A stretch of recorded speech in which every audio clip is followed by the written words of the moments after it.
אנחנו באמת יודעים על איראן?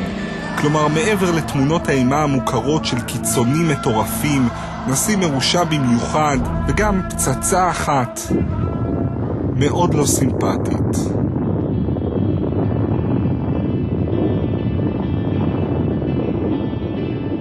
מה אנחנו באמת יודעים על המדינה שהפכה לסיוט הלאומי של כולנו? מה האיראנים עושים בזמנם הפנוי כשהם לא יוצאים לרחובות ושורפים לנו את הדגל?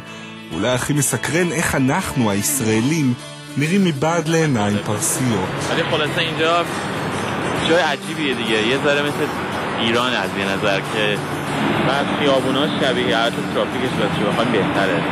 مردم زیاد خرج و پناهندگی نمیکنن. ولی خب خیلی مثلا حالا نگاه کن دیگه پر از سرباز خیلی هم دختراشون هم خیلی دوستیان داشته بخوام سربازا. תכירו את חוסיין דרחשן, המקבילה הפרסית של קרי ברדשו, רק בלי הבלונד ומיסטר ביג. זה האיש שעומד מאחורי מהפכת האינטרנט בטהרן. בתחילת החודש הוא נחת בישראל עם מצלמת הוידאו הקטנה שלו. המטרה להראות לעשרות אלפי גולשי הבלוג שלו באיראן איך נראים החיים במגרש של האויב. خب اینجا یه جای خیلی مهم ارتشیه مثل این که ولی خب اینجا مثل که میگن این ساختمونه که اینجا אחרי כמה דקות של ריגול חובבני מול הקריה מתקרב אל חוסיין קצין מודיעין ישראלי. You're the blogger. Yes. Right. Hi. Hi. Nice to meet your you. interviews. Okay. Right. In Haaretz. Best of luck to you. Thank you, man. What's your name? Okay. این یه دعوت واقعی بود که الان اومدی وسط من سلام کرد. اتفاق جالبی بود فکر کنم. خیلی جالب بود. اصلا باور نکردم که سرباز اسرائیلی به من گفتش که ای ولدمت گرم به خاطر اون مصاحبه هارت. گود لاک و فکر کنم باور نکردم. חוסיין דרחשן נולד בטהרן לפני 31 שנה. ישר לתוך המהפכה האסלאמית של חומייני. כמו כל הילדים במדינה, גם הוא קיבל חינוך איראני טוב, ולמד מדי בוקר לשנוא את אמריקה וישראל. When I was going to school, we had slogans. We were going to, every day we were saying, مرگ بر آمریکا، مرگ بر شوروی، مرگ بر منافقین و صدام، مرگ بر Britain, and then the last one was Israel. Oh, we were in the end of the list. Israel has always been at the end of the list for average Iranians. Also in these days? Also in these days, yeah, the slogans hasn't changed that much. Have you ever participated in anti-Israeli rallies? I remember the schools were taking us, and they were taking lots of other people, but you can't really find young people. So you burn my flag or not? No, I've not done that. I don't remember I've done that even to the American flag, which I have more problems with than the Israeli flag. התורים הראשונים של חוסיין מתפרסמים בשעת השחרור, עיתון ליברלי פופולרי באיראן. כאן בעזרת המצלמה שלו אנחנו מצטרפים לישיבת המערכת היומית. Iran is much more diverse, open and transparent than everyone thinks, and there are newspapers that can criticize anyone and can totally bash anyone, even the president. What do the young people in Iran think about Ahmadinejad? Ahmadinejad is actually a joke. People actually literally exchange SMS jokes about his personal hygiene, about how handsome he is, about how he dresses up, and about how stupid he is when he's trying to talk to educated people. No other politician in Iran has been such a source of ridicule and making fun. בדיחה, אבל בסופו של דבר השלטונות סגרו את העיתון של חוסיין, שהיה ליברלי מדי לטעמם, ואז אחרי כמה שבועות של אבטלה, חוסיין דרחשן מגלה את העולם מחדש, האינטרנט.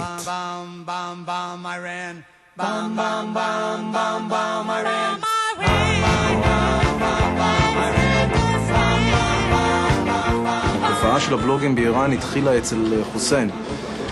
הוא היה בין הראשונים, הוא גם סיפק ובנה כלים שאפשרו לאנשים לכתוב בפרסי, כולל חוברת הדרכה. And in less than a month we had more than 100 Persian blogs. מאז ועד היום עלו לרשת עוד 700,000 בלוגים בשפה הפרסית, הבלוג של חוסיין הוא הפופולרי שבהם.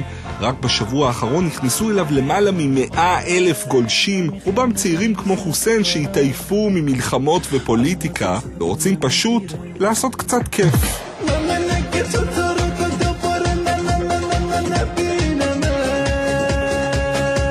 במערב מקווים שהדור הזה יזניק את המהפכה הבאה ואולי אפילו יעצור את הפצצה, אבל נכון לעכשיו האיראנים החדשים משתחררים בעיקר ברשת. One thing to understand Iran is that Iranians have a double life, one private and one public. So there are lots of things you can't do in public. You would probably be in trouble, but you can do them in private. They're not pick-up bars yet in Iran, but I think there are many, many private parties that are actually functioning that way. Iran is one of the only places in the world now that you can get your alcohol, food and drugs delivered to your door by a phone call. Oh, like takeaway? Like takeaway. Oh, sound pretty wild. It is very wild, yeah. פרוע, אבל מאז שאחמדינג'אד נבחר לנשיאות בקיץ 2005, הצעירים הליברליים באיראן נמצאים תחת מתקפה מתמדת. חוסיין שפרסם סמוך לבחירות מאמר שכותרתו דיקטטור עם רצון טוב, נעצר בשדה התעופה של טהרן ונדרש לפרסם התנצלות פומבית, אבל הוא העדיף לעלות על מטוס ולברוח לקנדה. That's why I don't think I can go back to Iran. I mean, I can go, but I can't get out probably. I would be prosecuted and I would be in trouble. מאז ועד היום חוסיין לא חזר הביתה. בשנתיים האחרונות הוא מסתובב בעולם ושולח לחברים באיראן גלויות אינטרנטיות מהמערב.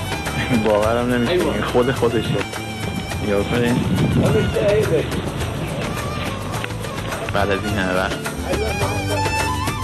So این ریتاس ایرانیه مثل این که باباش مامانش نمیدونم که توی اسرائیل خیلی معروفه. اینم رکوردشه. یه دونه مغازه موزیک فروشی اسرائیلیه دیگه. Are there music shops in Tehran similar to this one?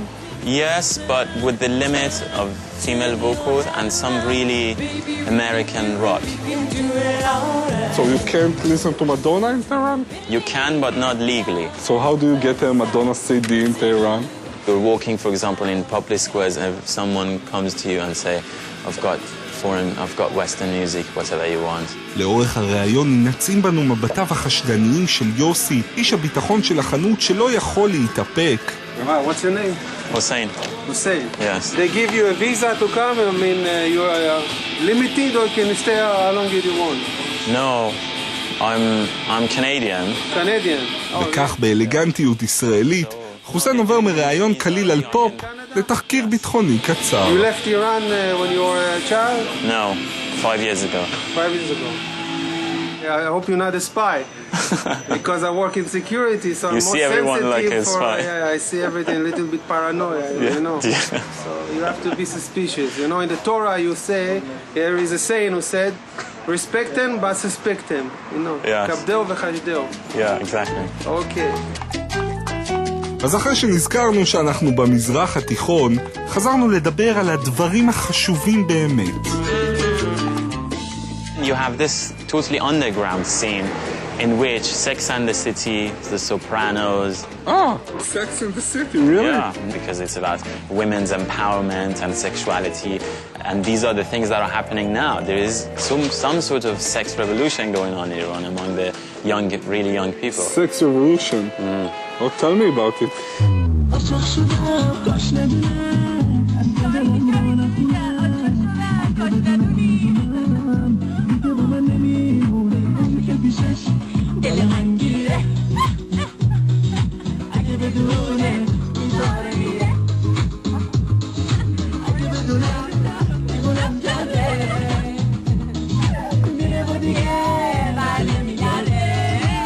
Being a woman in Iran right now is much easier.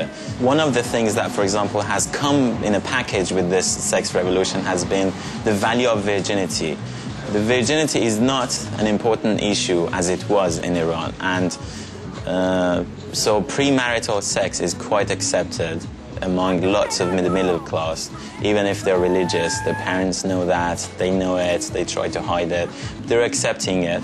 And if you're a girl and you're in Tehran, you can easily get 10 phone numbers from different men just by walking or just by driving on one of these streets in northern neighborhoods in Tehran.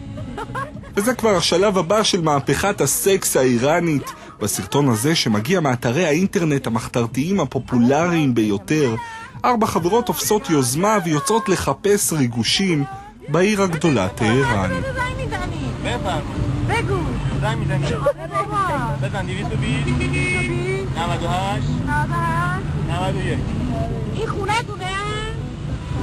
אבל עם כל הכבוד לחיי הלילה של טהרן, עד שהצעירים השתלטו על איראן, חוסיין יצטרך להסתפק בערב מוזיקה ישראלית בפאב תל אביבי.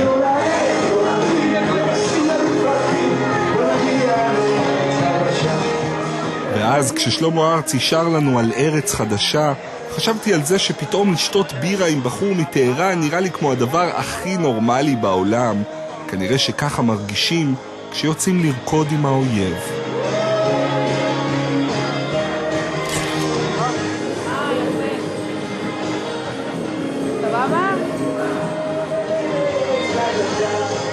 I really like the nightlife here. I was walking towards, in the neighborhood when I was staying in the beginning last week when I was there, and I discovered this really, really cool bar that they've just opened it. It's called The Gallery on Lilienblum. Do you know it? Lilienblum? Yeah. No. Oh, come on. I think you know Tel Aviv better than me. I think so. But now we are going to one of the most popular dance bars in Tel Aviv. Really? Yes. One of those huge mega ones? Yes, with a lot of girls. Yeah. You're really quite of Don Juan, Hussein. How do you know that? No, from... You're making me one, maybe. No, from the game with you. This is what I think about you. Okay.